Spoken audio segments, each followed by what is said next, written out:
Hi, I'm Stephanie Jaworski of joybaking.com. Today we're going to make a coffee cake. This butter cake has a rich flavor and a soft and moist texture, but what makes coffee cakes so unique is their crumb mixture, which we are going to put both on top of the cake and in the center.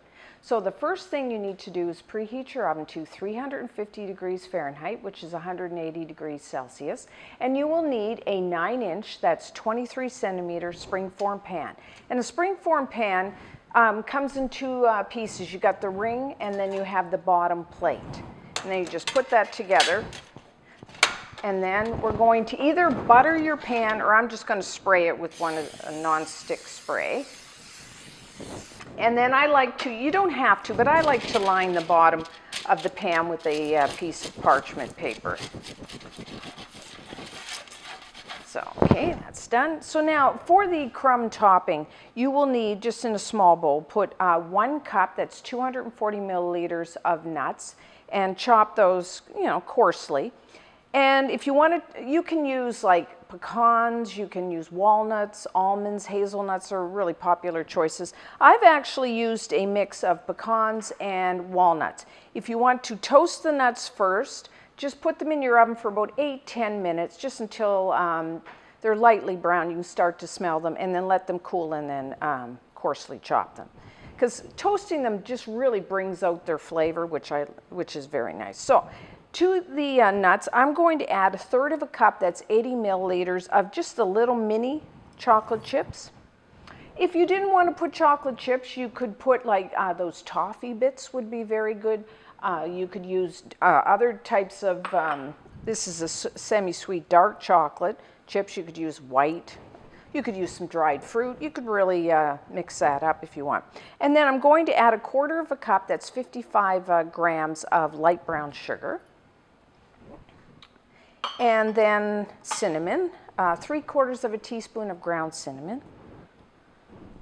And just 1 tablespoon of just regular all-purpose flour, plain flour, you may know that as. And then just stir that together. So like I said, we're going to put this on top of the cake, plus we're going to put it in the center, so it's really nice.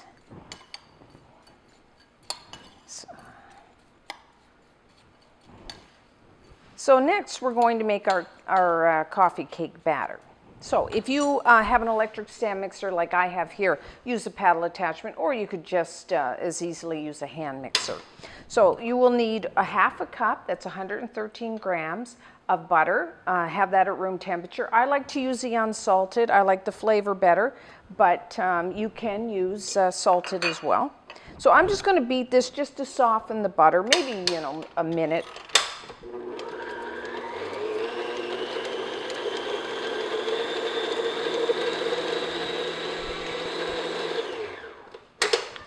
And just scrape it.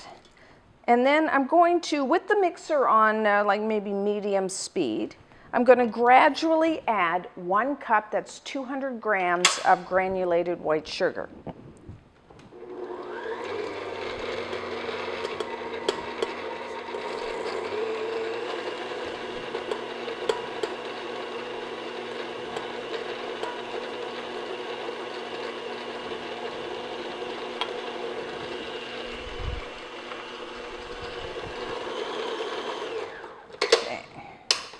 Scrape this down.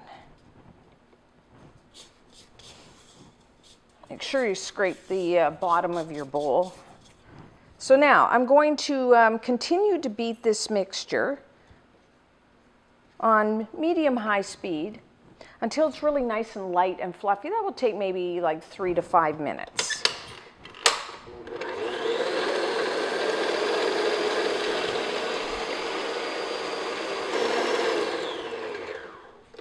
Okay, so here we go. This is kind of what you're looking for, really nice and light and fluffy. I'm going to get lots of air into the mixture.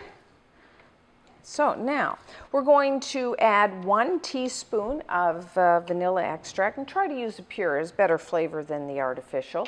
And we're going to add 2 large eggs, have those at room temperature. I'm going to add the eggs one at a time, beat one in and then the second.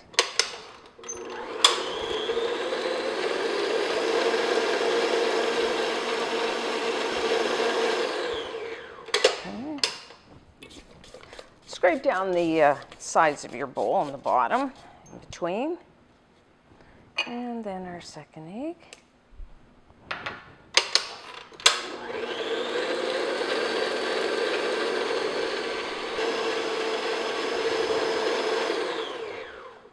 Okay. So now for our dry ingredients. In a separate bowl, I have 1 2/3 cup, which is 215 grams of all-purpose flour. You may know that as plain flour. And to that, I'm going to add 1 teaspoon of baking powder, a 1/2 teaspoon of baking soda, and 1/4 teaspoon of salt. Now, if you use salted butter, you might want to just leave out that salt. And then you can either sift the ingredients together, or I'm just using a wire whisk. You just want to make sure that that baking powder and baking soda are really mixed into the flour. Because if you don't thoroughly mix it in, it might be a little bitter tasting, which we don't want. So what I'm going to do is add the flour in 3 additions, alternate that with 3/4 cup, it's 180 milliliters of sour cream. Or if you want, for a little lighter textured cake, you could use plain yogurt. And you can either use a full fat sour cream or reduced fat. So I'm just going to add about 1/3 of the flour mixture and beat that in, and do it slowly because you don't want that flour coming up in your face.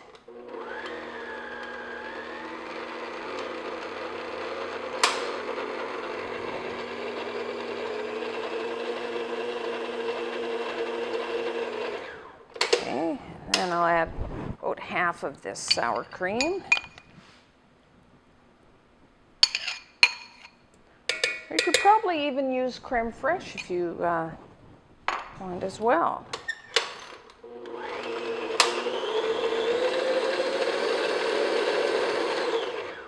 And then a little more flour.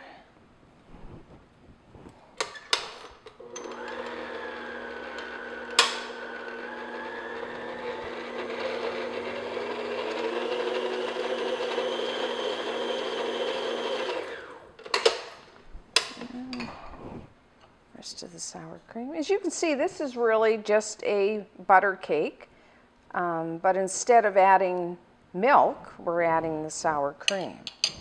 That's really only the only real difference between the two. Okay. I'm just going to scrape down my sides. You want to make sure all these ingredients are really mixed together.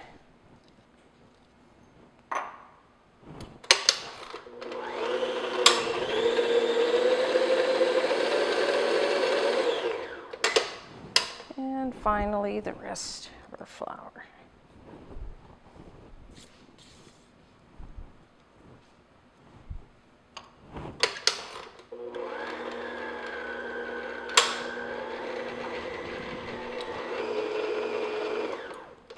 Okay, so there we have it.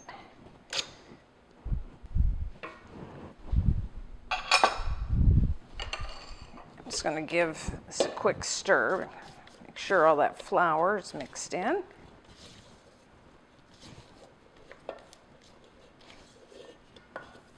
So now, as I said, we want a little of the crumb mixture in the center of the cake. So how we do that is we put about 1/2 of the cake batter. Now, if you want to get really accurate here and you have a kitchen scale, you could weigh your batter and then just use 1/2.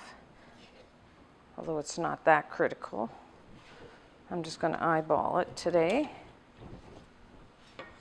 So what you're looking for is just a layer of cake batter, enough to cover the whole bottom of your pan. You can see this is really thick batter from that sour cream. It's a lovely cake. It's very soft and moist.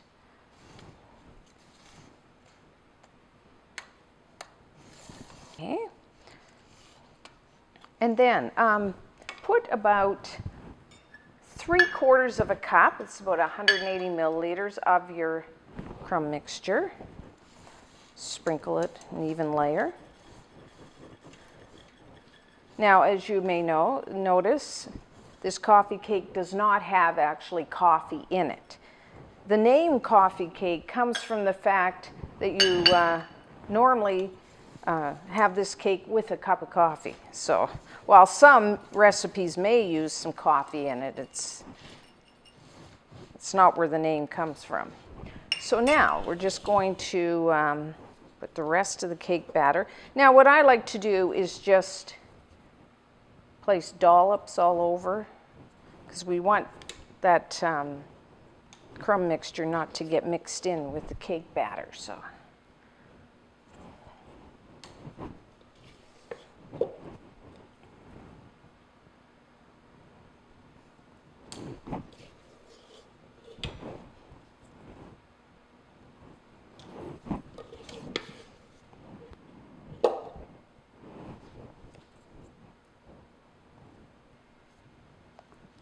Okay, so then, I'm using an offset spatula here. You could just use the back of a spoon if you don't have one of these.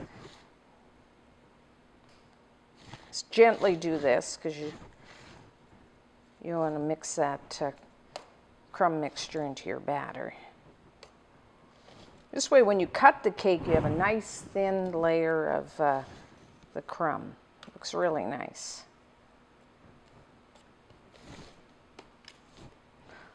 Okay, that's good. And then we'll just sprinkle the rest.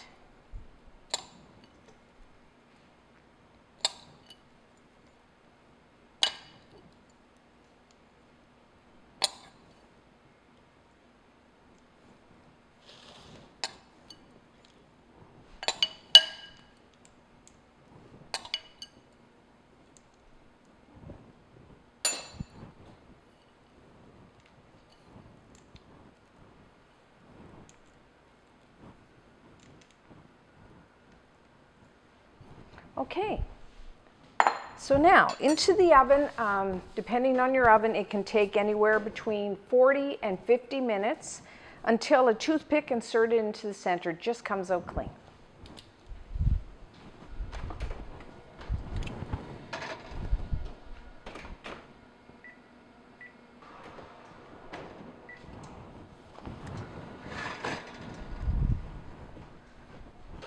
Okay, our coffee cake is now done.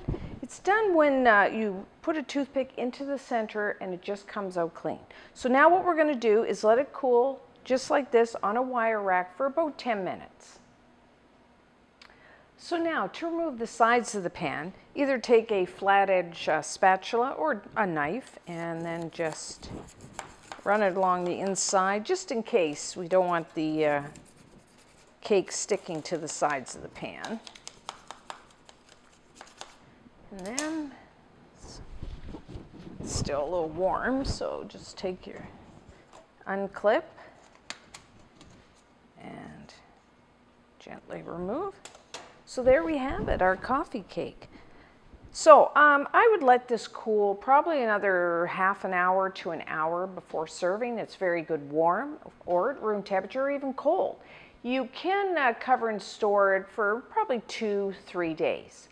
So until next time, I'm Stephanie Jaworski of JoyBaking.com.